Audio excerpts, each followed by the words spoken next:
হায় যুবক, কখনো ভাবো না মনে হয়, ঠিক না? বাব্বা কোত্থেকে ভাবতা তোমাকে যদি আল্লাহ কুষ্ঠর চামড়ার এরকম আবরণ না দিত, যদি না দিত আল্লাহ, তো দুনিয়ার কেউ তার ওড়না পেঁচায়া গলায় ফাঁস নিত না। আল্লাহ গোস্তের আর চামড়ার আবরণ তোমাকে এমন দিছে যে অনেক জন ওড়না গলায় পেঁচায় ঝুলা যেতে চায়, আর তুমিও দেখা বিষের বোতল ডগডগ ডগডগায় গিলতে চাও। কি দেখো, চামড়া আর গোস্তের আবরণই তো, আর কি আছে? আর কি আছে? চামড়া আর গোস্তের আবরণই তো।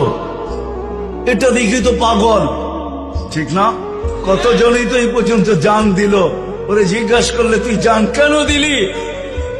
হায় হায় হায়, সত্য এটাই। ওই মজনুর মতোই বলবে। কেউ নাকি মজনুকে বলছিল, লাইলি তো কালো, তুই কি দেখা পাগল হইছিস? তোর চোখ দুইটা খুইলা আমারে দে, আমার দুইটা খুইলা তোর ভিতরে লাগায় লাও, তারপরে তুই দেখবি লাইলি কালো না সুন্দর। সত্য এটাই। ভাবি না কোনদিন আল্লাহ মাপবে আমল দিয়া।